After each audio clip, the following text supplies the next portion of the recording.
Welcome back to another episode of C is for Creepy. Thank you so much for listening to last week's episode. We love seeing all the downloads and plays.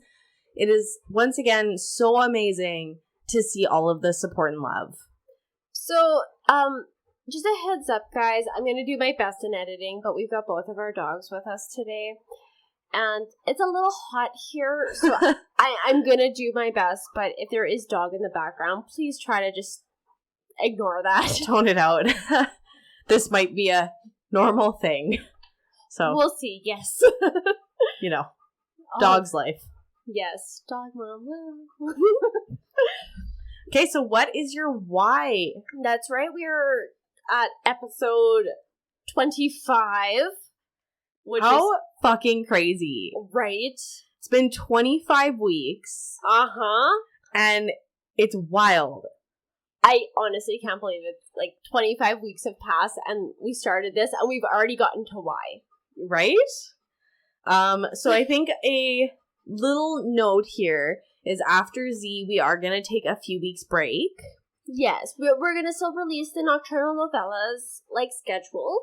Yes. But we will be taking kind of a season break. I know we had been, coming up with different ideas of what to do when we got to the end of the alphabet, but yeah, I think we're gonna take a break for a few weeks. Yeah. And then make sure that we can get a whole new season ready to go for you guys. Mm-hmm. And we're hoping to start up back in middle of September. Yeah, I think we'll try our best to release an exact date next week. And honestly, follow us on our social medias. That's where you'll get the best information. Yes. For when we will be re-releasing a new segment. New season? New season, new segment. Doesn't matter. Yeah, a new rendition of the alphabet. Starting from A again. Yes. So, sorry, what is your why? So this week, I am pairing why with youth murderers. Buckle up. Even though I've covered some very dark and uncomfortable subjects, this one just hits different. Because it's kids killing people? Yes. That's fair. Yeah. So, I do not have kids, and I've watched so many horror movies where the kid is the evil one. It's just like, ugh. What do you mean you need a glass of water? You know what? I'm gonna be honest with you, with my very young child, when she waltzes in the middle of the night and I wake up to her just creepily fucking staring at me, it takes every ounce of, I don't even know what to call it. Self-control? Yes. Not to just punt her across the room. I think my favorite story is when you told me about the time she had broke out of her room and was just scratching at your door. And you were like, I don't know if I want her in bed or not. I don't know what is the better option. I think the problem comes is there's so many of these at this point. Where, even when my nieces stay with me, they come in and they just sit at the end of the bed and stare at you. And then, Waverly comes up and she, scratches at the door like a freaking crazy person. Sometimes you just forget them and you're just like, oh, no. This is a thing. Yeah. Okay. Oh, no. Sorry, my small rant of having toddlers that can open doors. The doors, I tell you. Okay, so just to clarify, I'm talking about youth murderers. I'm not talking about school shootings or any sort of other youth spree killer. Just want to get that out of the way. Please do not ask me questions. I have not done research on that. Okay. Okay. Good stuff. Okay. Good. I know you. I just wanted to preemptively warn you not to ask me. Okay. So let's get to it. Is there segments in here that are going to make me ask about school shooters? No, there isn't. It's just so when I was doing my research, a lot of stuff was coming out about youth shooters or school shootings because a lot of times it is committed by other children. Youths, right? Yeah. So I just wanted to, because that is so prevalent in some countries, I just wanted to get it out of the way. I will be covering that at some point in the future, just not this episode. Okay. That's its own category of horrifying. Yeah. There was a paper published titled The Epidemiology of Homicide Perpetration by Children, published in 2017. In it, the researchers looked at cases of murders in which a child between the ages of 0 to 14 was considered the main suspect. Okay. After ruling out suicide and accidental firearm deaths, there were some interesting findings. The study looked at cases reported by the National Violent Death Reporting System between the years of 2005 and 2012 in the United States, which included reports from 16 of the states. Okay. Within these parameters of research, it was found that in an 8-year time span, there was 146 incidents and 151 deaths between those 16 states. Which, like, in an 8-year time span, it's not like it's a wildly commonly occurring occurrence. Okay, so over 8 years, 151 deaths. So about 2 a year, or 20 a year. In 16 states. In 16 states. Okay. And this was, sorry, the dog's panting was mildly distracting. This was youth. So those were under the ages of 14, being suspects for murder. So, like, they didn't look at if anybody was legally charged, or they were just considered the main suspects. Okay. The researchers figured that with these numbers in mind, so that would equate to, on average, 74 deaths committed by children each year in the United States. Holy shit. They also found that these crimes were committed by boys 88% of the time, and the majority of the time, so 79%, they were between the ages of 13 and 14. Okay, so right when their brain is having that adolescent to puberty switch. Yeah, pretty much as soon as they hit that puberty stage, all the hormones kind of get out there. And then you gotta think too, I mean, boys are they have different outlets, right? They have different... The whole it's not okay to cry. Yes, exactly. They're not taught to feel emotions. They're supposed to deal with them in different ways. Yep. And that can have very tragic effects. Yeah. So firearms were used in 61% of the occurrences. Okay, hold up. We gotta just take a hard pass there. How the absolute fuck is a 13-year-old acquiring a gun? We gotta think that in most of those times, it's probably a gun that is already in the home that is maybe not being kept legally. Let's not forget this is the U.S., and I'm not as familiar with their gun laws. However, in Canada, there is a lot more strict laws about how your gun is legally supposed to be stored. As a 26-year-old woman, I could not, for the life of me, acquire a gun if I wanted to right now. You couldn't, but if there was already a gun in your home by a legal owner, you could. I could. But there's also very strict gun housing. Well, yes. Here too. So, because, before you cut me off, handguns were used 2/3 of the time.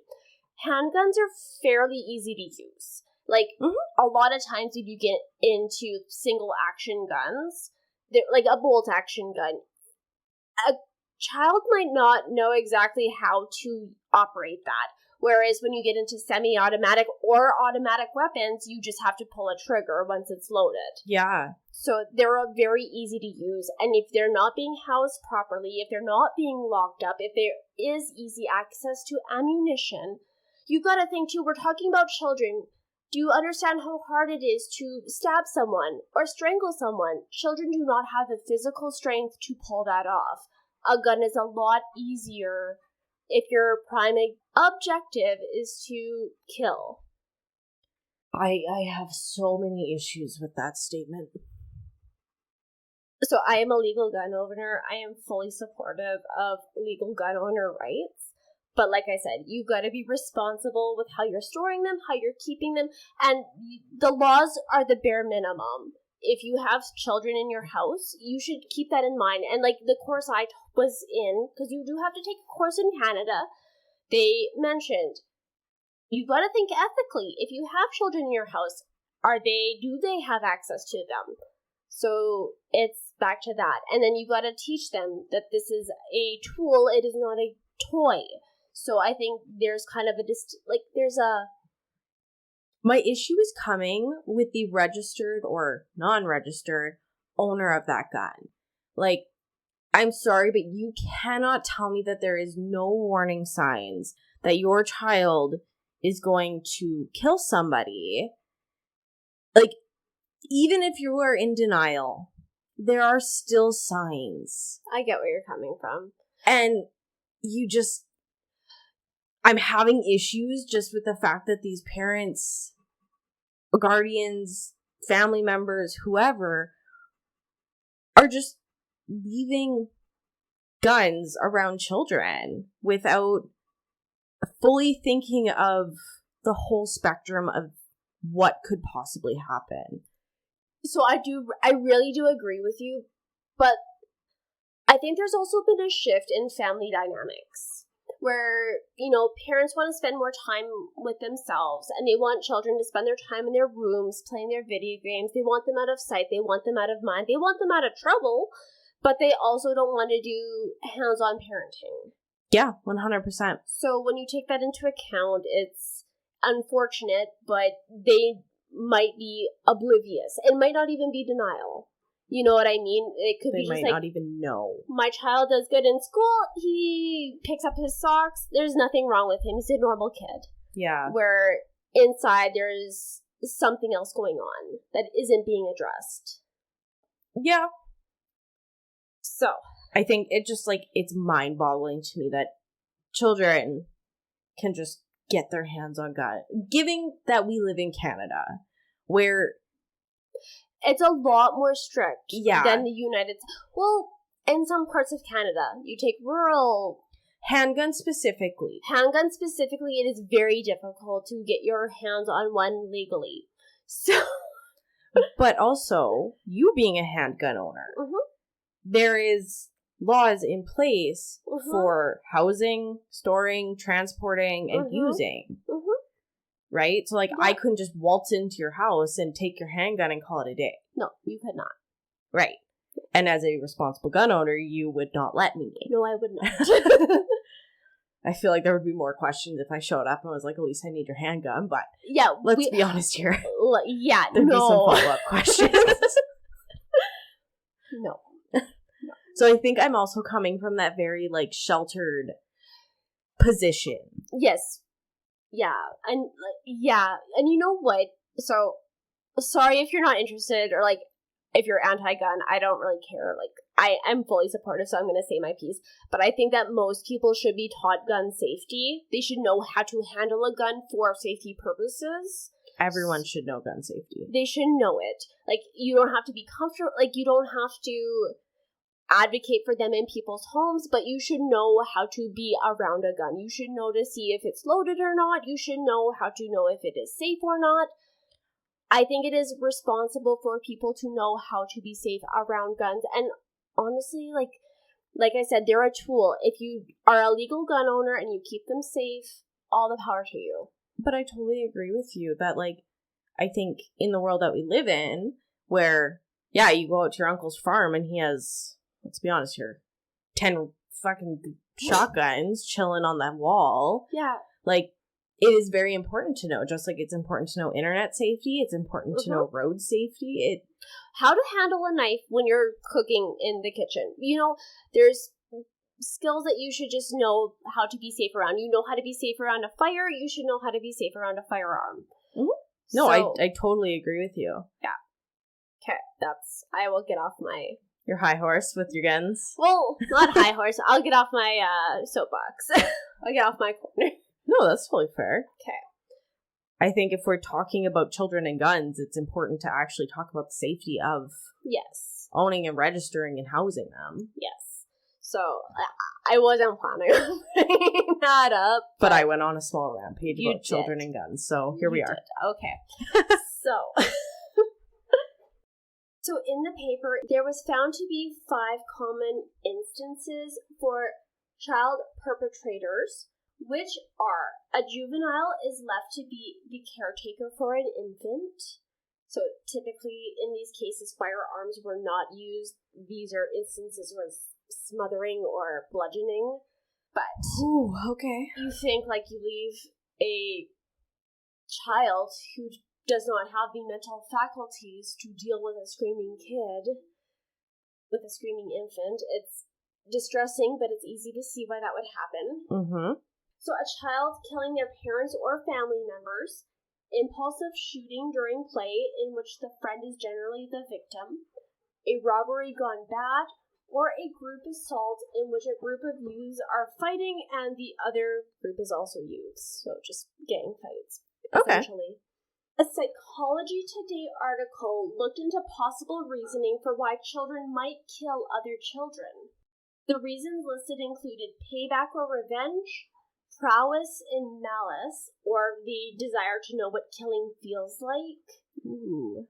Which, I don't like that.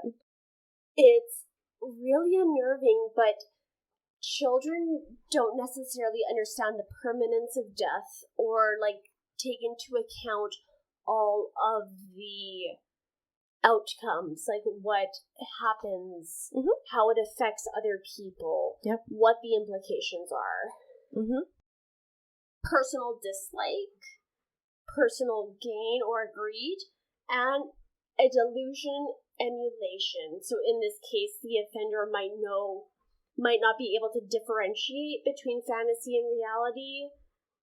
In many cases where the child offender targets a parent or adult, it is generally out of perceived self-preservation. So either these are real case examples of abuse or neglect, or there is a child reacting because they've been disciplined. So the case I found that best exemplified that was the case of Rose Daniel Petrick, who shot both of his parents after his father confiscated Halo 3, a video game. There was other issues, but that was the trigger. Holy shit. Yeah. Okay. So since we are Canadian, I just wanted to touch on the Youth Criminal Justice Act. This is the Canadian federal law that is applicable to 12 to 17-year-olds who have committed a crime. These laws acknowledge that while a youth should be held accountable for a crime, these young people do not have the maturity or life experience that adults should have, and therefore should not be punished to the same degree as adults. Also, rehabilitation is the primary objective or, like, outcome. Well, yeah, we don't want to be sending 12-year-olds for, like, 3 life sentences, right? In Canada as well, there are laws that protect the youth's privacy. Yes. So their names are not allowed to be released into the media. So even with these measures in place, if a youth commits a crime that is considered extremely serious, there is a possibility that the offender could be charged as an adult, facing sentencing such as mandatory minimal penalties, as well as up to life in prison. Okay. Children charged facing adult crimes in Canada are not sent to adult prison until they are the age of majority. Yeah. Which we'll get to. I don't know if you have an answer for this, but if you go to prison when you're 12, would it be juvenile? Yeah. Okay. Do you still have to finish your education? I believe that there is still, like, classes in juvenile hall. There's also, I believe, education classes in different prisons and institutions. Yes, but in prison, they're an option. I don't believe they are an option in juvenile. Okay. Juvie. I don't know for sure, though, so don't quote me, but I would think that that's part of the rehabilitation, that they want these kids to get their best foot forward. Yes. So completing their education, taking counseling, you know, if there's addictions in place, seeking counseling for that. Okay. That kind of stuff. Mm-hmm. So I'm going to be covering the case of Josh Phillips. Okay. I don't know if you've heard of this one. It's not ringing a bell. It's dark. Yes. You say that now. You're going to be disgusted with me by the end of this. I always am. But here we are. Okay. So Joshua Earl Patrick Phillips was born March 17th, 1984 in Allentown, Pennsylvania. I just want to say his name is, one of his middle names is Patrick, and he was born on St. Patrick's Day, March 17th. So I don't know if that was on purpose. I just thought that was fun. That is fun. He was born to Steve and Melissa Phillips, and while the family was intact, mother and son lived in fear of Steve's violent tendencies. Ooh. Steve Phillips had both drug and alcohol abuse issues and would also impose strict rules on his son, getting mad if there was any of his son's friends at his home. Despite living in a tumultuous... Can we just back up a minute? Okay. Their son has drug and alcohol problems. Not their son, the father. Oh, the father has drug and alcohol problems. Yes. Steve is the father. Okay, never mind. Okay. Yeah. No, Josh was born in 1984, and we'll get to it, but, like, it's sad. So despite Josh living in a tumultuous household, he had two older half-brothers that he did spend a lot of time with in Allentown.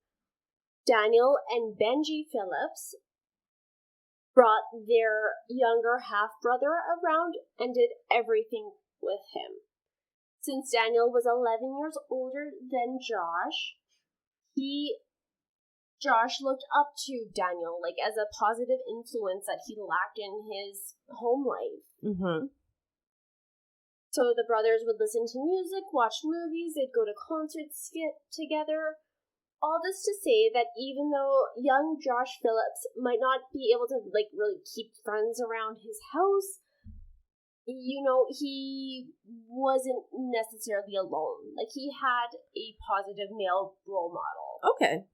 He wasn't secluded. Okay. No, like, he had an outlet. He had something, like, a figure to look up to. Well, and I think it also helps because were they half brothers on his dad's side? Yes. So they also knew what he was dealing with. Yeah. Okay. So, like, really good influence. But because both of Josh's parents were computer science specialists, and then the father, Steve Phillips, he made the decision to move the entire family to Jacksonville, Florida. Okay. At the time of the move, Josh was 13 years old, so he was just entering his teenage years, and he was also forced to move away from these brothers that he was so close to. Oh, the brothers weren't coming. No, they lived with well, I think they were older, right? So one of them had moved out and the other might have lived with mom. Okay. This was a rough transition for Josh to be moved away from his closest friends and attempt to settle down in a new city. Josh maintained a C average in school, but, like, the teachers weren't concerned about him. They described him as fun and silly, like, he pretty much got along with everyone. He was just kind of fun. He was an exciting presence to have around. Mm-hmm. The new neighbors said that Josh was quiet and friendly. Although primarily keeping to himself, Josh did spend time outdoors walking the family dog and would spend time playing softball with other neighborhood kids. So, once again, it's not like he was a complete shut-in. Mm-hmm. When he wasn't outside, it was reported by one source that he would spend a lot of time looking at porn, which... He's 13 years old. That's what they do. Yeah, if it's out there, they're gonna see it. Yeah. He was friendly with the neighborhood kids and would play different sports with them, including Maddie Clifton. Maddie, whose full name was Madeline Ray Clifton, was born June 17th, 1990, and she lived her entire life in Jacksonville. She was known to be a bit of a tomboy and be tough as nails, playing sports just as easily as taking dance class. She took piano lessons, and she lived her life in a cul-de-sac, and was encouraged by her parents to play outside and since the neighborhood was super safe, it's not like they were really concerned, go out, play, just keep within a certain distance of the home, you're fine. Kind of sounds like what our parents did. Oh yeah, you come home when the lights turn on. Yeah. On November 3rd, 1998, the now 8-year-old girl went to play with her friends in the neighborhood, which in this case included 45-year-old Larry Grisham. Okay. I see your face, but we'll get to it. I'm not here for that. I know you're not, but I think it's important too. I mean, we do talk about a lot of very scary situations, and we talk about a lot of dark people, but not every older person that wants to hang out with a child is a bad person. I think it's really important to discuss that, and this is a good opportunity to do that. Okay, I will sit tight. Okay. So Grisham had invited Maddie to punt golf balls with him that afternoon. He was known to hang out with the neighborhood kids and just be really friendly with them. I'm just more thinking, is he like the old neighbor? Yeah. Okay. He lives close by. Like, all the kids kind of hung out with him. He just, maybe he didn't have kids in his life, but just wanted to, keep that childhood energy alive. We do talk about a lot of dark things. Okay, but he did live in the neighborhood. He did live in the neighborhood. Yeah, he was a neighbor. Okay. I thought I said that. Maybe you might have. Okay. I was just hung up on the 45-year-old. Oh, I had said friends in the neighborhood. So that would make him a neighborhood friend. Okay. So yes. Grisham had invited Maddie to punt golf balls with him that afternoon. When they ran out of golf balls, Maddie allegedly went back home to ask her mom if they had any more golf balls. When her mom told her no, Maddie left the house. This would be the last time that her mother ever saw her alive. Okay, I'm just gonna say this. Bad segue. I know. Bad segue. I know. There's no good segue. But I'm just saying, it's okay to be 45 hanging out with 8-year-olds as long as it's not a malicious thing. But, she's hanging out with a 45-year-old and then she goes missing. Bad segue. Let's remember what the topic of this case is. We're not talking about 45-year-old murderers. We're talking about youth murderers. So I think we can safely rule Larry Grisham out today. Okay. Just today. Okay, so that evening around 6:30 p.m., Maddie's mother, Sheila, called her daughters inside for dinner. Jessica, Maddie's older sister, came inside right away. But when asked where her younger sister was, Jessica did not know. And she had thought that Maddie was already home, or maybe she was playing at another kid's house. Maddie was not allowed to go out to other people's houses without telling her parents, but since it was a safe neighborhood, parents figured that they would just knock on doors in the area and just, find their daughter, tell her to come home. What are you doing with your life? Come on. Mm-hmm. Okay. Well, her parents went door to door of their 2-street neighborhood, and they called out their daughter's name. They hoped that she would turn up. Soon other members of the neighborhoods joined the search for the 8-year-old girl, and police were called when she was reported missing. Oh no. Police started to question people who had last seen Maddie Clifton, including Larry Grisham. So the 45-year-old was known to hang out with the neighborhood children, and since he had a criminal record, he was questioned extensively. His criminal record was that he had a DUI. Oh, okay. Okay. DUIs do not really, they're bad. Don't do them. Yeah, don't drink and drive, but that does not mean you killed a child. Yeah. It's okay. That's a hard leap. Yes. Grisham told police that he had hit golf balls with Maddie that afternoon of the 3rd, but that she had left to go get more balls and had not returned. So he had thought that her parents had told her to stay home. Mm-hmm. Police had no other leads, so they questioned Grisham 20 times, and they also searched his home 9 times. I feel like that shows really well for him, though.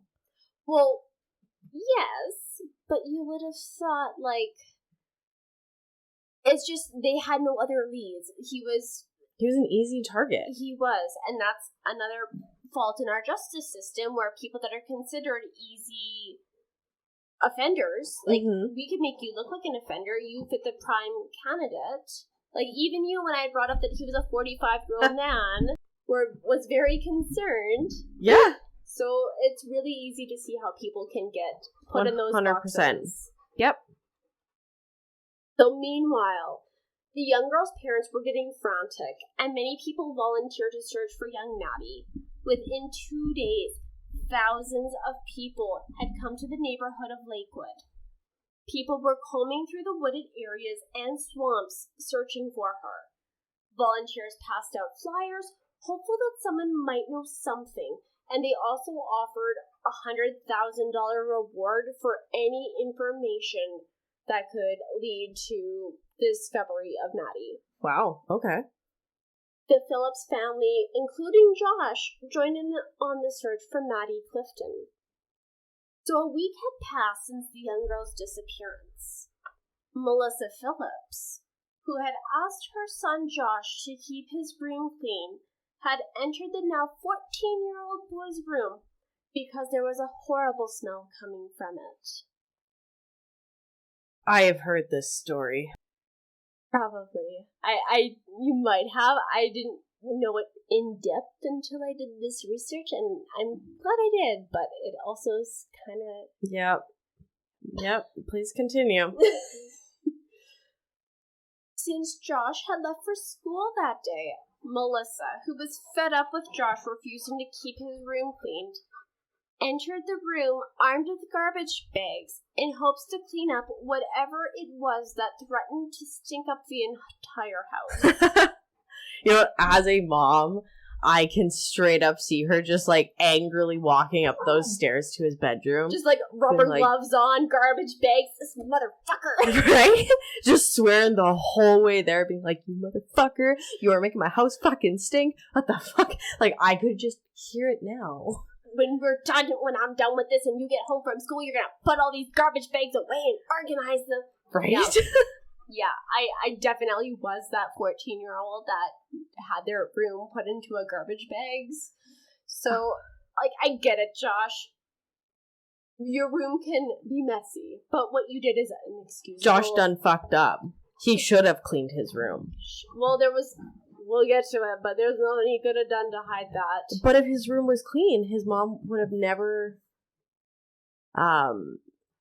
like, we could be like, oh yeah, there's a smell, but, like, his room is clean. Where's the smell coming from? Maybe it's in the roof. Well, it was November 10th, and when Josh's mom started to clean up around his bed, she noticed a wet spot on the corner of the floor. A wet spot. A wet spot. She suspected that his waterbed might have sprung a leak, and that was the cause for the putrid smell.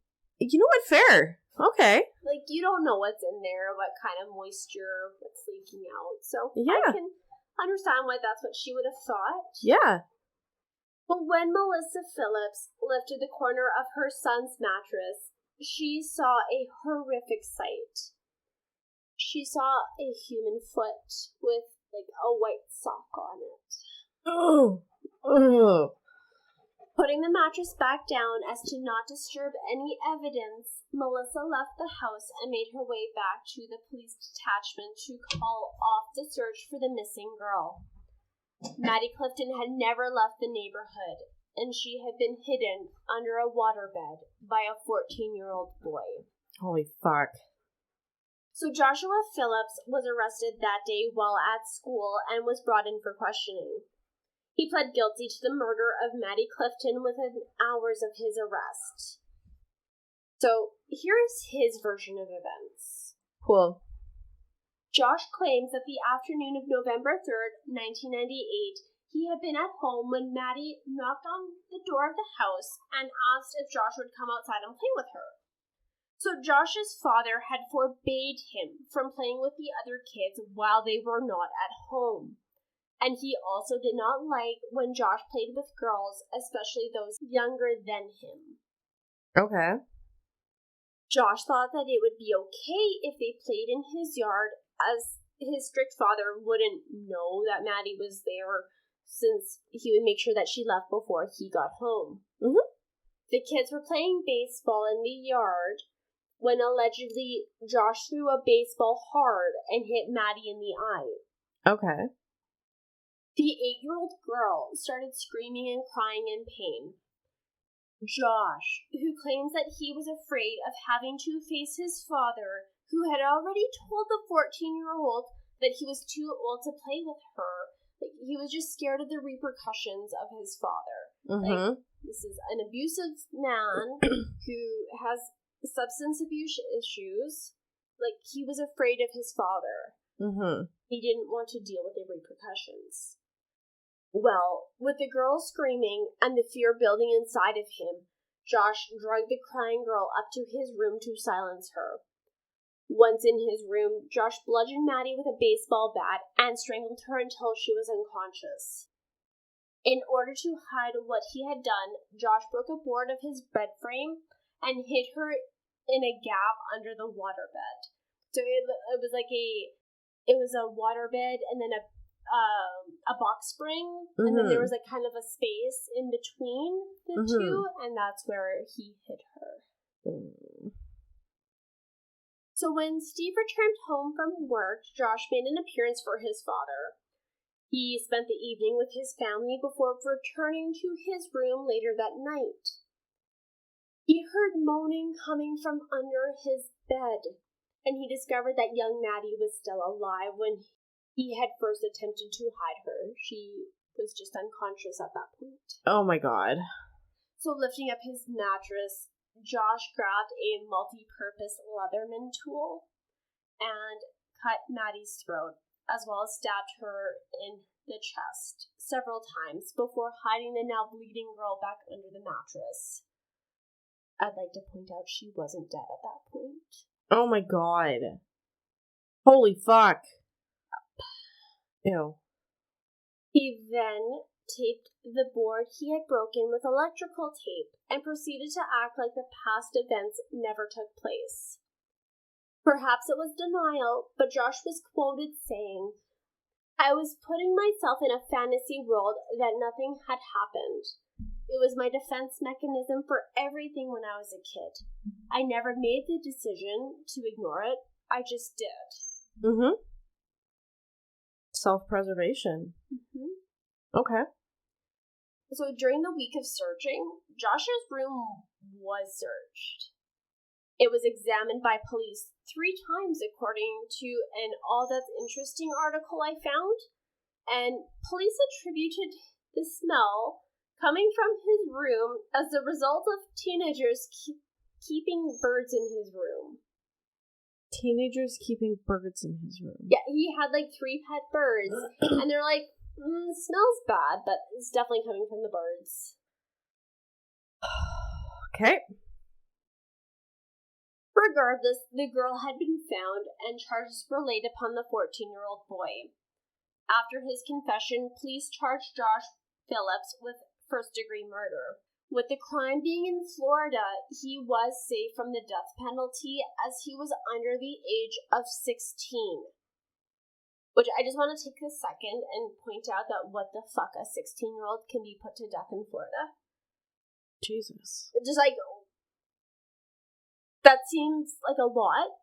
Mm-hmm. That seems like a lot. I don't know. Just, wow.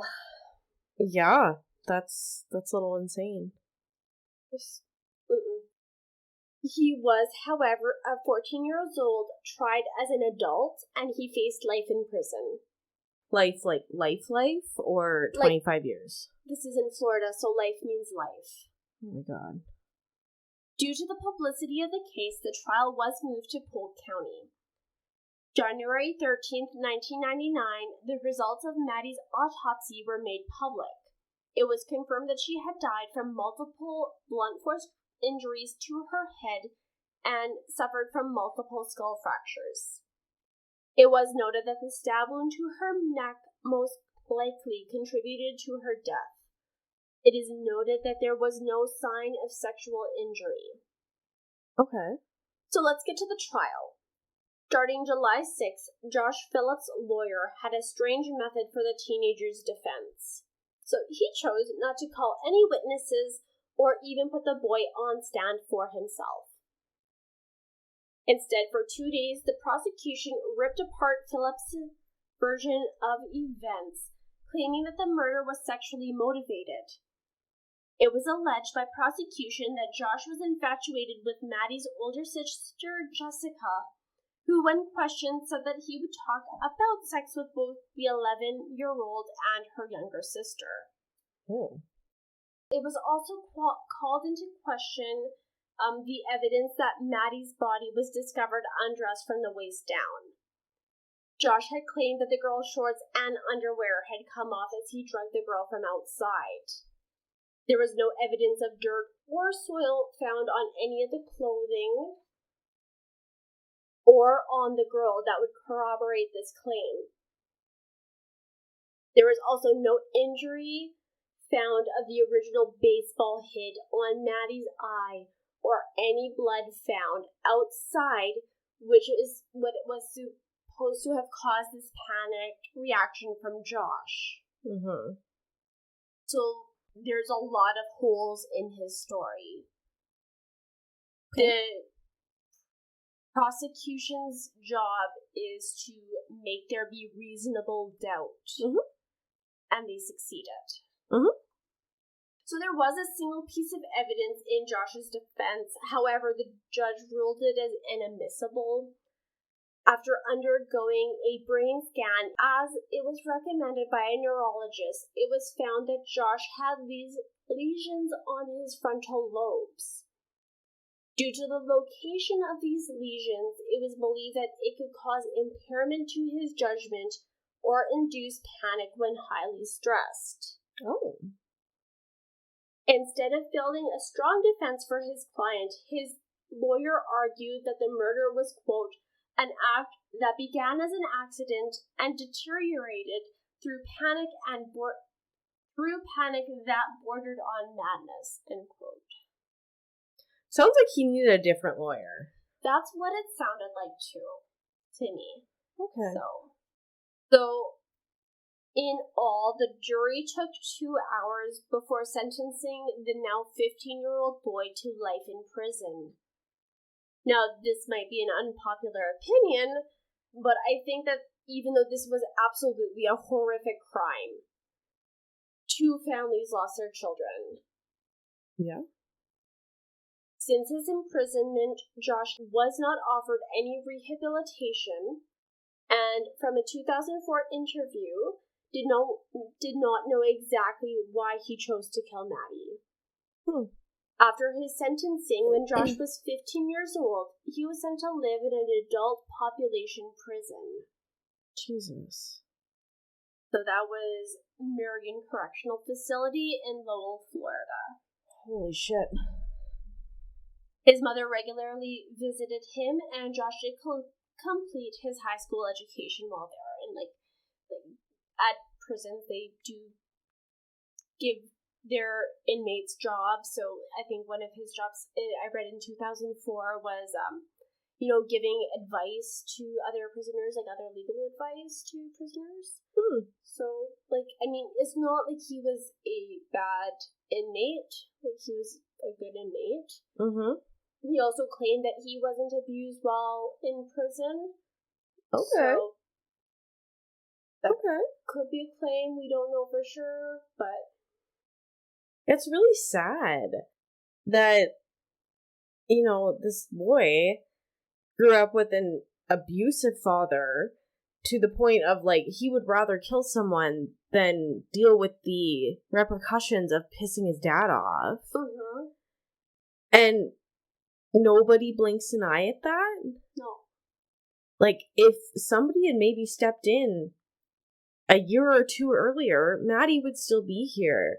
he would still be here. Mm-hmm.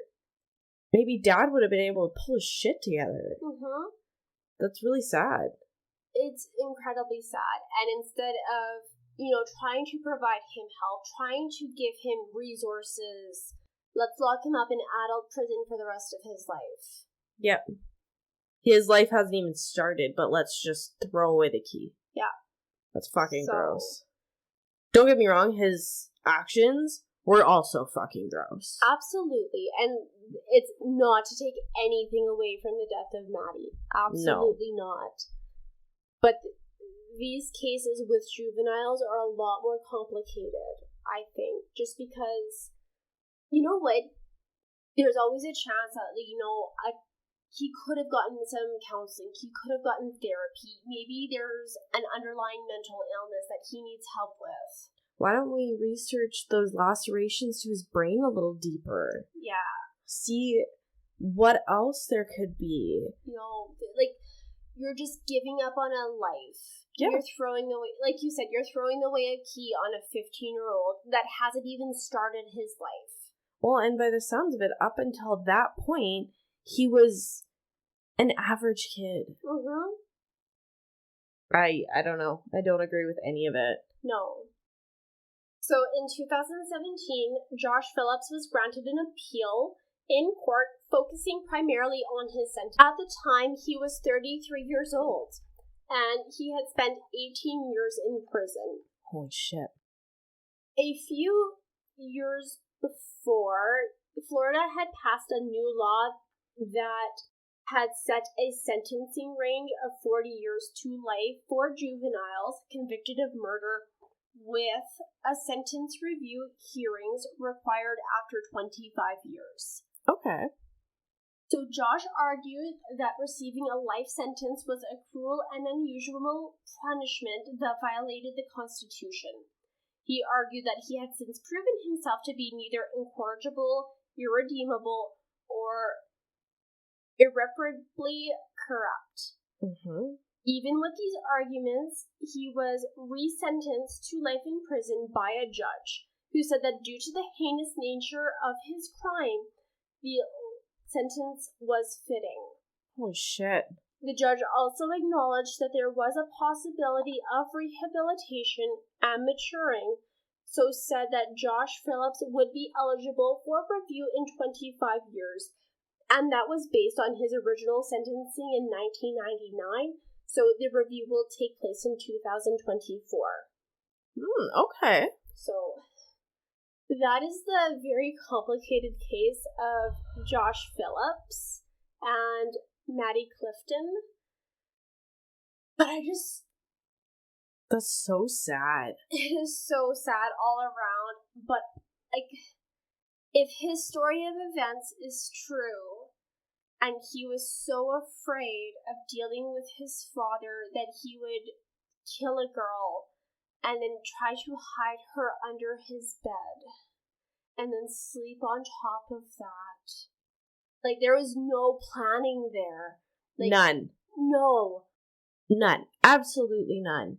And I think what we're also failing to think about is, she's 8. He hit her in the face with a softball. Well, that's his story. Like I said, there was no physical evidence of bruising or bleeding. Yeah, but just because you're hit with a ball doesn't mean that it doesn't hurt. I agree. But it might not bruise. Waverly bashed me in the face with her head a week ago, and my entire face felt like I had a black eye, and it was totally fine. Right? Mm-hmm. It just hurt. So, she's 8. Of course she's gonna have a little bit of an overreaction and start crying, and yeah. I'm 26 and still feel that way sometimes. Yes. I don't know. Of course you have to take it with a grain of salt. You have to. Because her life was still taken, but that is just such a shitty thing to throw away a life. Throw away 2 lives. Yeah. I don't know. Like I said, I'm not here for it.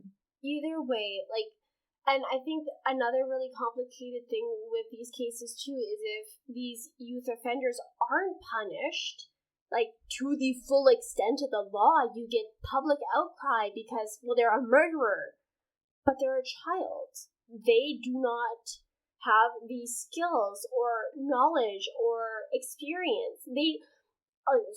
This isn't a personal opinion, but I fully believe that all children are little psychopaths just because they are not taught empathy.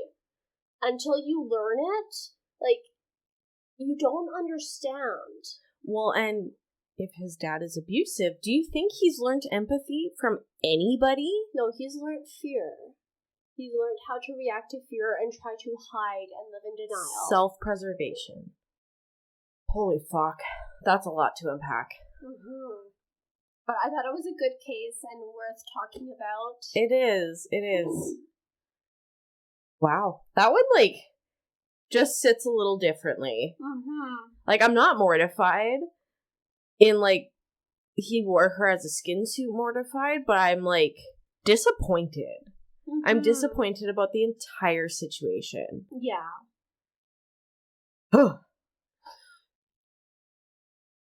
All right, what is your why? My why today is for Yorktown Memorial Hospital. Oh, I like how your why matches. Yes, it's not a stretch. So today we are covering the Yorktown Memorial Hospital, located between San Antonio and the Gulf Coast sits Yorktown, Texas, and the hospital. The town was established when a road was built connecting the then Texas Gulf Coast seaport, Indianola, and New Braunfels. Okay. This road became known as the Old Indianola Trail. These days, Yorktown is a peaceful community centered around a high school, football, and church. However, there is one place in Yorktown that is anything but peaceful. Oh, yes. Please tell me about it. The abandoned Yorktown Memorial Hospital, which is said to be overrun with the spirits of the thousands who have died in the hospital. Thousands? Oh, no. Yeah. So, some history on the hospital. A religious group called the Felician Sisters were women who worked alongside the Roman Catholic Church in 1855. I really love that. I love a Felician. That I don't know why. I would love an all-women cult. That just sounds nice. They worked alongside the Roman Catholic Church, though. I mean, I like how they're their own branch, though. They're their own branch. Maybe if they didn't have that connection, I would like them a little bit more. I just also really like the name. Yes. These women were inspired by the lives of St. Francis of Assisi, St. Clare, St. Felix of Cantalic, and Blessed Mary Angela to help those in need through obedient and consistent service and care. Okay. During the 1950s, during the Korean War, the idea of building a hospital in Yorktown stemmed from the lack of one in the immediate area, the closest hospital being in San Antonio, Texas. No, I did not Google how far they are apart. That's fine. The money used came from fundraisers, donations, and grants from companies such as the Ford Motor Company. Okay. Built in 1951 and was run by the Felician Sisters of the Roman Catholic Church, the memorial part of the title was meant to memorize the many men in the area who had fought in World War II. Okay. It consists of 30,000 square feet of space, and this space includes a chapel, a kitchen, a main floor, a basement, and living space on the second floor for the nuns. Okay. The hospital operated successfully for many years. The nearby Nordheim, Texas newspaper lists a total of 600 deaths in the 6-year period. Oh, wow. Mm-hmm. Quite a large amount for the size of the hospital and the area. Mm-hmm. The hospital closed in 1986 after a bigger hospital opened in nearby Cuero, Texas. After the hospital closed, it was turned into a drug rehabilitation facility, which was eventually shut down by the state in 1991 for their inability to control their patients. Oh, no. Oh, yes. That's not what you want to hear. No. One patient walked across the street to the feed store and slapped an employee in the face. Excuse me? He just tealed across the street. And just went and slapped the person working at the register across the face. That poor guy probably makes minimum wage. And it's just like, you know, this Fuck isn't... this. Yeah. I do not get paid enough for this. Oh no. Yeah. So while it was a rehab center, a double murder took place in the basement. Oh no. Oh yes. One female employee was involved with not only a coworker, but also a patient. Oh. The patient survived the encounter. Uh-oh. Saying he was in the basement when the female worker... Oh, he was in the basement with the female worker when the other male coworker discovered them and stabbed her to death. Okay. Then the patient claimed to have wrestled the knife away from the male worker and stabbed him in self-defense. Thus, a double murder. Oh, wow. Another man, TJ, died of a drug overdose when his friends dropped his lifeless body off at the emergency entrance up to the facility. They rang the emergency buzzer and drove off. It is believed that TJ's spirit still roams the hospital as a large, very black shadow is seen walking through the basement constantly. He is not a malicious spirit, according to ghost hunters. In fact, he particularly likes the ladies and has even been known to offer up a pinch or two to unsuspecting visitors. You know, I really enjoy how they're like, he's not dangerous. He's just gonna give you a pinch. Sir, I don't care if you're friendly with the ladies. Don't pinch me. Please don't. Right? I also don't know where he's pinching them. Oh, I would assume at the butt. Okay. Wild assumption, but I'm going to make it. I think I'd almost prefer the butt to, like, one of my cheeks. Like, ooh, yeah. Like, one of those. I don't know. That's just me. That's true. I'm here for it. But, like, can we talk about the bigger issue here? That his friends just threw his lifeless body out of the car and drove away? They're like, this is a rehab clinic. You'll be fine. What fucking assholes. Like, we're good. We're just acquaintances. Yeah. So the hospital had more than 2,000 reported deaths. Fuck. That's a lot of deaths, even for a hospital. Yeah. With rumors of malpractice and obscene behavior have led to stories of spirits and hauntings. The building still looks like it did in the 1950s. Ooh, eerie. And blood splatter still covers the basement walls. From the double murder? Yes. Oh my god. Visitors claim it's one of the creepiest places they've ever seen. Yeah. Yeah. Little has been removed from the building, and everyone just up and left. I'm surprised that stuff wasn't taken out by, people coming to see you. Well, it's private property, right? Well, yeah, but still, you can't tell me that teenagers don't sneak on there. Or... We'll get there. Okay. We'll get there. Okay. Youths committing crimes. You will still see fully decorated patients' rooms, complete with their actual beds and bedding. Squeaky old rocking chairs, and the kitchen is still a vibrant green color. Ew. Yeah. You can tell it was the 50s. Yeah. It's not just the restless spirits, but the overall sense that time has stopped here. Oh, that is so creepy. Mm-hmm. Did you ever read the books Miss Peregrine's Home for Peculiar Children? I never read them, but I have heard of them. Did you watch the movie? No. Oh. That's the vibes I'm getting from it. So, now because of the hospital's location, it was difficult to attract doctors. But they did have one doctor at the hospital. Dr. Leon Nowierski. He practiced well into his 90s. That's, you know what? If I'm going to have a doctor, he better be 90s years old. Like... You know what? You stick with that plan. No. I just... Oh. Like... Why? Why are you 90 years old? You don't have anything better to do with your time than just continue to be a doctor? Like, retire. We'll get there. No. I have my own theories. Oh. Okay. Interesting. So he practiced well into his 90s, and when he retired, he held the oldest medical license in the state. He was also notorious for making mistakes. Once, even slitting a patient's throat during a thyroid procedure. What? And nobody was like, maybe we should take this old man's medical license away. Are you starting to see my theories as to why he practiced so late in life? I don't know about why they let him. Fair. Well, it was hard to get doctors. So maybe they're like, 1 or 2 accidents a year? I don't know. Okay. He died shortly after being forced to retire. It is believed he haunts the hospital, mainly the ER/OR hallway, which is also near the doctor's lounge.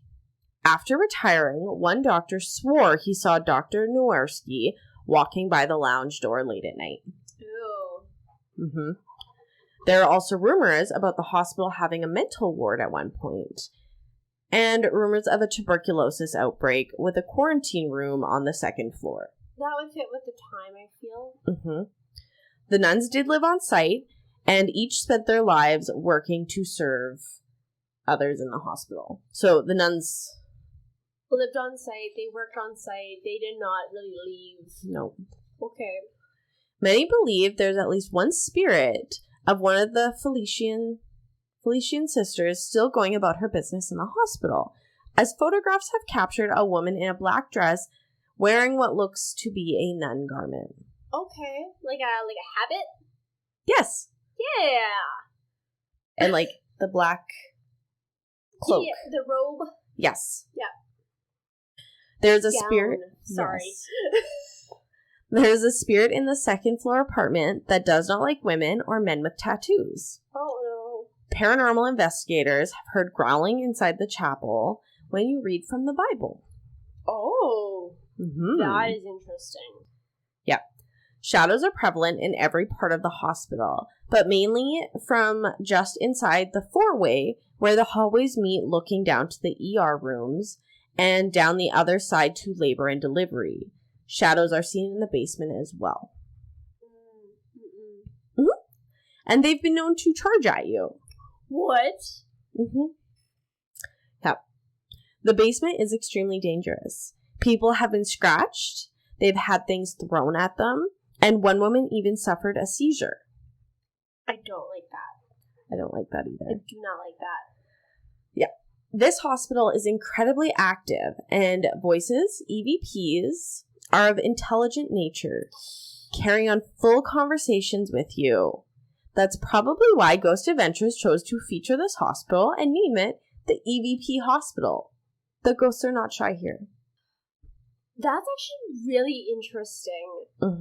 It's full That's really weird. Oh, that's so cool. Yeah, you gotta think the energy, though. I mean, 100%. And was it conversations from the same spirit, or was it multiple spirits giving different answers? I think it was the first and the second. Okay. Like, they had multiple spirits giving you full conversations. Okay, I see. Cool. That's wild. Yeah.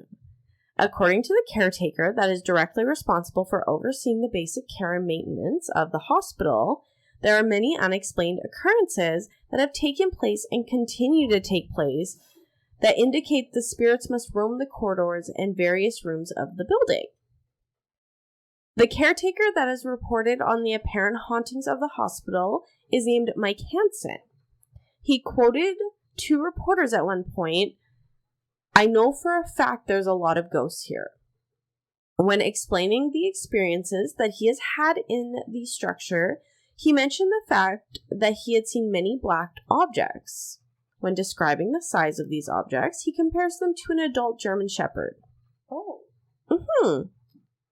He also expressed the fact that he observed a full-body apparition that was a male standing in front of this section of the hospital known as the chapel. In addition to observing these things, one of the most frightening recollections that he has is personally observing red glowing eyes on more than one occasion. I really don't like that. Yeah. Not a fan. I didn't think you would be. Oh, no. Uh-uh. He also described the events that occur near the nurse's station. If the lights are on in this area, everything seems to be calm. And he seems to be alone. However, if he turns the lights off, he has observed many individuals walking around. There are many that appear to be normal and could possibly be described as guests there. There are many that look as if they are patients that belong in a hospital. So yeah, you turn the lights off and there's people. So, personally, I would be like, you know what? My utilities bill's worth it. Let's invest in solar. Let's just leave the lights on 24/7. Yeah. No, I don't. Hard pass. Nuh-uh. So additionally, a staircase is kept closed off in the front of the building by a door with a pane of glass. Okay. So there's the pane of glass blocking the doorway. No, think of like going into my laundry room. Oh. The pane of glass like in the door. It's a door with a pane of glass. Okay. I was more picturing like the doorway was completely blocked off by the pane of glass. But okay, I get what you're saying. Yeah. Each evening, it is said that it sounds as if there is tapping on the glass. Maybe this way, really. She got out. Gross. Visitors report talking dolls in the maternity ward. Oh, nope. Singing choirs in the chapel. No. And red glowing eyes in the darkness. Okay, we know how I feel about that. Mm-hmm. Recordings of disembodied voices and the sounds of wheelchairs creaking down the narrow corridors have also been recorded. Have there, been videotapes of these wheelchairs moving, or is it just the sound? The sound. I don't like that. Would you feel better if the wheelchair was moving? You know what? I could justify it, being like, maybe there was a breeze. Maybe just something. I don't know. You know what? I think I would feel better just sounds.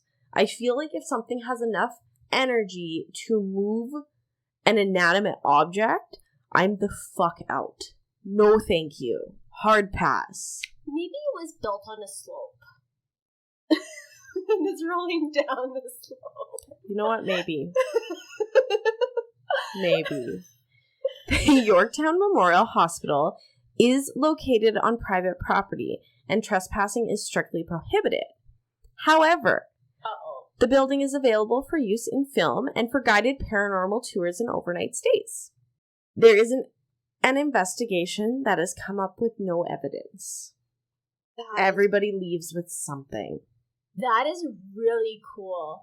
Mm-hmm. If we were to ever start investigating paranormal places, we'd have to do this one first. That way we're got our confidence. Yeah. Now we know what the bar is. Yeah. Yeah. So the hospital has been featured on Ghost Adventures, Destination Fear, and many other paranormal investigators. This hospital has been labeled in the top 5 haunted places in Texas. Just in Texas, though, that's interesting. Not the entire United States. I think it was varying. Whereas, I had seen some reports of it being in the top 10 of the United States, but then I'd seen a lot where it was top 5 in Texas, and I was like, you know what? I see more of top 5 in Texas than I do... Top 10? Okay, fair enough. Yeah. You know, just bringing that up now, but it'd be really interesting, to see in the world what the top 5 most haunted places... locations are? In the world, yeah. That would be cool. That would just be fun. It would be. So I got all my information from the Russell Rush Haunted Tour, hauntedplacestogo.com, onlyinyourstate.com, texashillcountry.com, and good old Wikipedia. Love a good old Wikipedia. Same. And that is the story of Yorktown Memorial Hospital. That is super creepy. It was good. It was really good. Mm-hmm. That was super cool. Ugh. Mm-hmm. Why do they always have red glowing eyes? Why is it never blue or green? I don't know. I think yellow would be really creepy, though. I think yellow would be just as creepy. As red, yeah. And maybe even blue. I think green or purple would be a good color to glow. What about, like, white glowing eyes?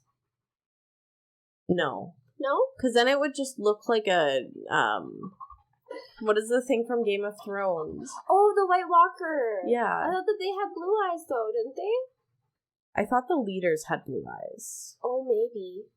I don't know. It's been many years. It's been a while. I haven't watched it since the finale because I was so disappointed. Hot take. Yeah, no, I'm not a fan of... You know what? Your eyes just shouldn't glow. Let's leave it at that. Yeah. I also feel like talking dolls and singing choirs also shouldn't be a thing. If there isn't people there to sing, there should be no songs. I agree. But here we are.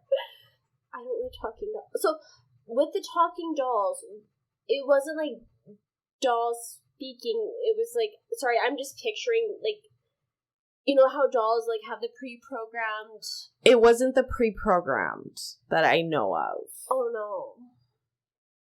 Because I could, like, you know, justify it with my logic brain, being like, well, if you step funny, maybe they triggered, like, the button to set the doll off to speak.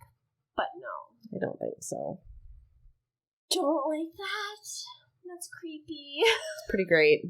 I'm here for it. Oh. I want to do it. And you're going to do it with me one day. No choice. I heard that in your voice. Oh, no. No options. I don't make you talk to murderers. Jeez. But I would. Okay, well, thank you for that. I appreciate that. I would probably, like, not be the friendliest, because, you know, they're murderers, but... Kourtney, you would have your customer service voice on. Oh, let's be honest here, I would. I can't talk to a stranger without the customer service voice coming out. They would be like, that is the friendliest person I've ever met, and secretly inside you'd be like, oh no. I hate everyone. No. What the fuck have I gotten myself into? God damn it, Elyse! I know that customer service voice has got me in a lot of trouble. Sure has, but yeah, I know you. That's the first thing that would pop out. It's like, hey, how are you? How can I help you today? Yeah. So you're here for murder? Oh no. Yeah, no, we can't do that. We need to replan that. Yeah. I'll visit the haunted places first. Thanks. Much appreciated. I feel like there's less chances for interactions. Yeah. Yeah, you're not going to get an unsolicited pen pal from a ghost. We can only hope we'll do some cleansing rituals before and after. 'Tis true. Yeah. I like it. Okay, that's a plan. Okay. Well, that wraps us up for Why. Thank you so much for listening to this episode. Yes, thank you so much. And please make sure to leave us a review. It will really help us get more traction to our podcast. Yes. Especially on Apple Podcasts, if you could leave a review. Also, you know what? If your friends like spooky stories or listening about true crime, like, spread the word. We want to keep this thing going, so the more people out there that want to listen to us, we would be over the moon. Yeah, I agree. Okay. Well, thanks for listening. Bye.